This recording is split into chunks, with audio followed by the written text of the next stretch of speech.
CNN Indonesia Breaking News. Anda masih bersama CNN Indonesia Breaking News dan langsung saja kita bergabung ke Istana Negara untuk mengikuti jalannya tanya jawab menteri dan wakil menteri yang baru saja dilantik bersama pewarta istana.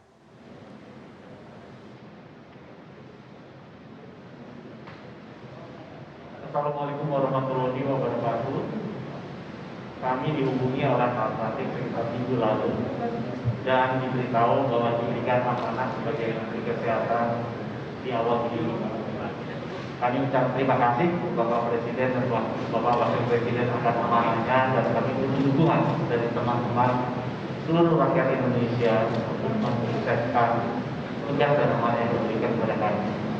Khusus mengenai tugas yang diminta oleh Bapak Presiden agar difokuskan segera bisa dilakukan adalah bagaimana kami bisa menangani masalah COVID-19 ini dengan secepat-cepatnya dan sebaik-baiknya agar semua murid bisa kembali ke sekolah dengan segera, agar semua pengusaha UKM bisa segera kembali membuka tokonya, agar semua keluarga kita bisa kembali bersilaturahmi, dan agar seluruh rakyat Indonesia bisa hidup normal kembali.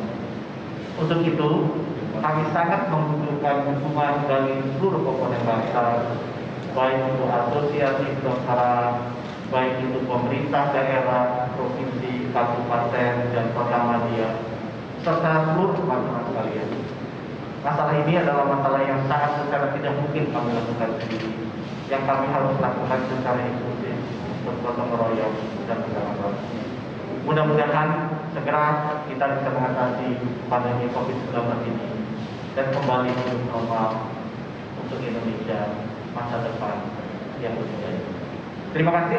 Wassalamualaikum warahmatullahi wabarakatuh.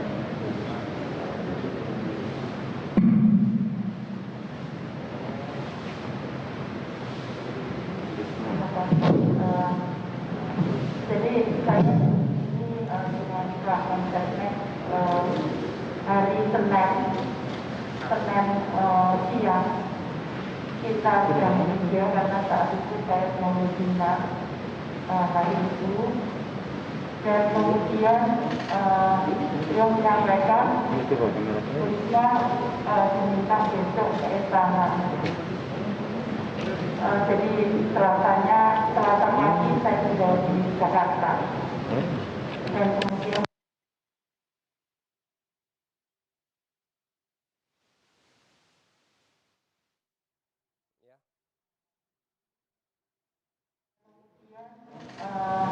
yang menyampaikan berikutnya diminta besok ke istana. Jadi Selasa pagi saya sudah di Jakarta dan kemudian awal tahun 2021 Januari itu minggu pertama harus bisa keluar karena ini juga berkaitan dengan pergerakan ekonomi nasional. Karena itu kami harus kerja keras sehingga minggu pertama bulan Januari yang untuk 2021 bisa segera tersampaikan oleh kepada penerima bantuan. Yang berikutnya adalah, yang kedua adalah pemberdayaan. Jadi selama ini kita mencoba bagaimana bantuan itu kemudian mempunyai implikasi atau mempunyai dampak langsung yang terukur kepada kesejahteraan masyarakat. Artinya bahwa memang ada mekanisme pembinaan yang harus kami lakukan. Nah, kami tidak bisa sendiri tentunya. Kami akan gandeng gubernur, kepala daerah, dan utamanya adalah para perguruan tinggi dari perguruan tinggi setempat yang mengetahui persis bagaimana permasalahan-permasalahan di daerahnya. Kemudian kami juga harus antisipasi karena sesuai dengan ramalan BMKG akan terjadi setelah La Nina, curah hujan yang tinggi, maka akan ada El Nino, di mana kemarau ini sangat tinggi. Itu tentunya akan berimplikasi pada hasil produk pertanian ataupun yang lain, sehingga itu yang harus diimbangi supaya tidak terjadi kelaparan. Nah, yang berikutnya adalah perbaikan data. Kami akan bekerja sama dengan Kementerian Kependudukan, Kementerian Dalam Negeri, Ditjen Kependudukan untuk updating data tentang penerima bantuan. Karena ya memang pasti ada selisih, karena hari ini diupdate, mungkin hari ini pula ada yang meninggal dan pindah dan sebagainya. Nah, itu yang harus kita terus tangani day to day, dan terus terang kita akan lakukan semuanya itu dengan transparan dan tidak ada lagi cash atau tunai dalam bentuk apapun, tapi kami akan menggunakan semua transaksi secara elektronik dan juga masukan-masukan dari daerah kami akan gunakan elektronik yang cepat sehingga perbaikan data bisa segera kami lakukan. Dengan demikian efektivitas akan bisa tercapai. Saya kira demikian. Terima kasih.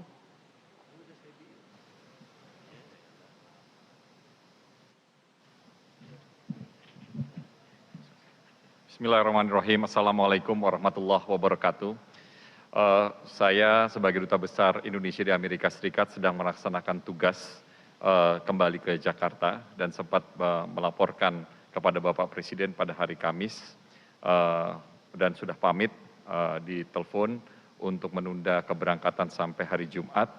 Hari Jumat saya diinfo Bapak Presiden akan memberi kepercayaan untuk memimpin Kementerian Perdagangan dan hari Selasa dipanggil ke Istana.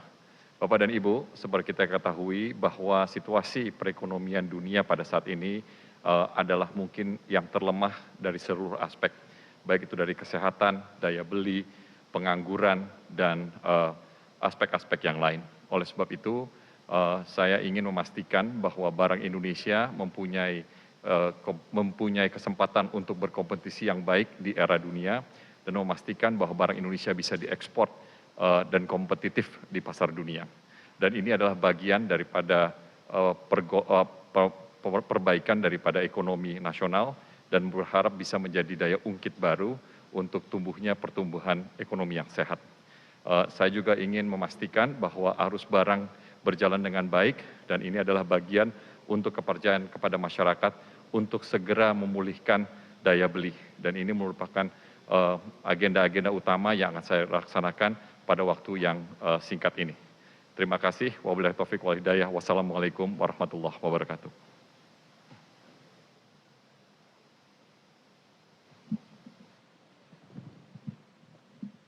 Assalamualaikum warahmatullahi wabarakatuh. Yang pertama, sekali lagi saya mengucapkan banyak terima kasih atas kepercayaan Bapak Presiden dan Bapak Wakil Presiden untuk memberikan amanah kepada saya untuk mengelola kelautan. Saya diberitahu oleh Bapak Menteri Sekretaris Negara minggu lalu dan terus terang ini adalah berita yang cukup mengagetkan karena saya harus banyak belajar tentang laut. Kita ini adalah negara kepulauan yang daratannya lebih sedikit dibandingkan dengan kelautannya. Laut itu beserta isinya adalah sebuah anugerah menurut saya dari Tuhan Yang Maha Esa untuk bisa memberi kalau kita kelola dengan baik itu akan memberikan manfaat yang besar bagi bangsa dan generasi berikut. Terobosan apa yang akan saya lakukan? Tentu sebagai lembaga atau kementerian yang menjaga laut, maka memastikan keberlangsungan daripada ekosistem di kelautan ini bisa berjalan dan tidak rusak. Namun demikian di sisi lain juga dia harus bisa memberi manfaat yang besar manfaat kesejahteraan yang besar kepada bangsa ini. Itu yang akan kami lakukan dalam waktu yang saya kira tidak lama, barangkali 1 atau 2 bulan ke depan. Saya akan belanja masalah untuk mengevaluasi semua, apakah yang sudah dilakukan, mana yang baik kita lanjutkan, yang tidak baik kita akan hentikan. Saya kira itu saja dulu yang akan saya sampaikan. Terima kasih. Wassalamualaikum warahmatullahi wabarakatuh.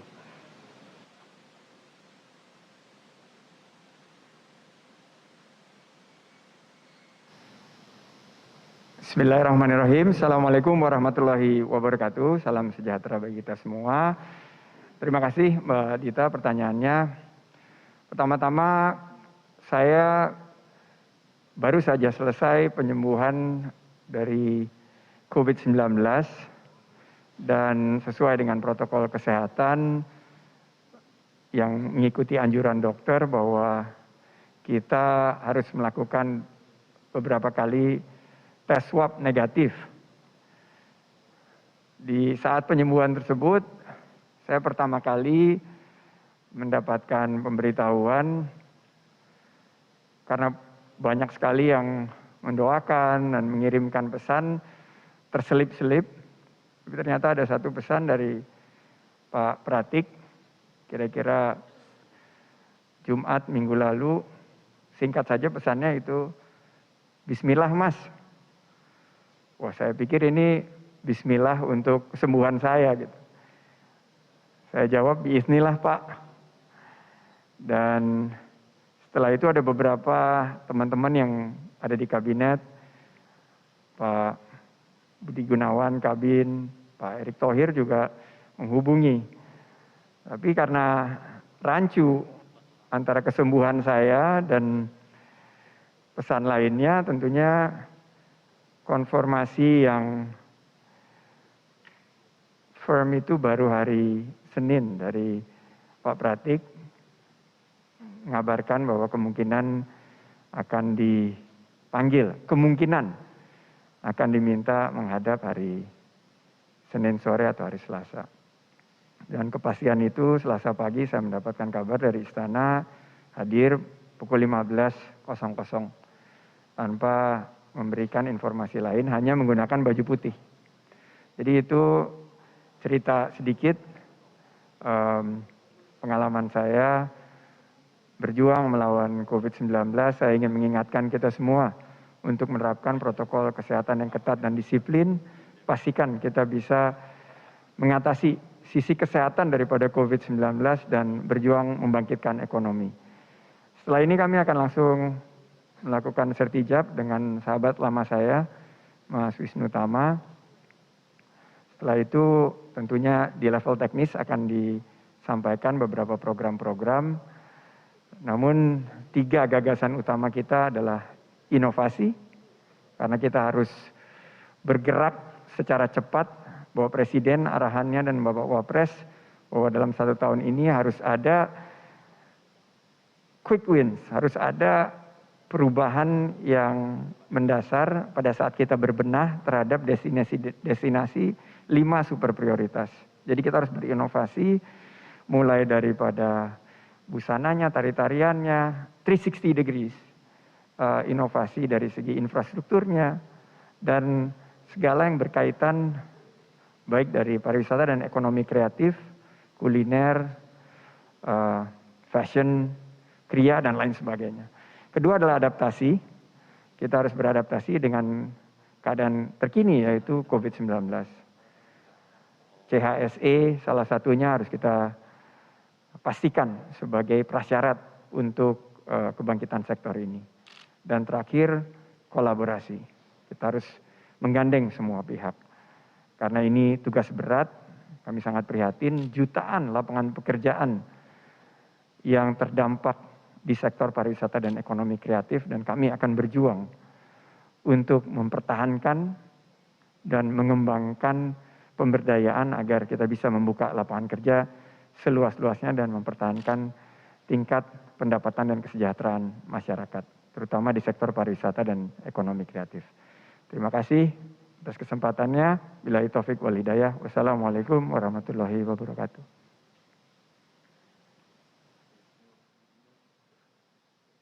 Baik, terima kasih Mbak Gita dari Metro TV dan terima kasih para menteri, Bapak Ibu. Sesi tanya jawab selesai. Terima kasih. Wassalamualaikum warahmatullahi wabarakatuh. Ya, kita baru saja menyaksikan sesi tanya jawab dengan pewarta istana kepada menteri-menteri yang baru saja dilantik oleh Presiden Joko Widodo pagi ini di Istana Negara Jakarta.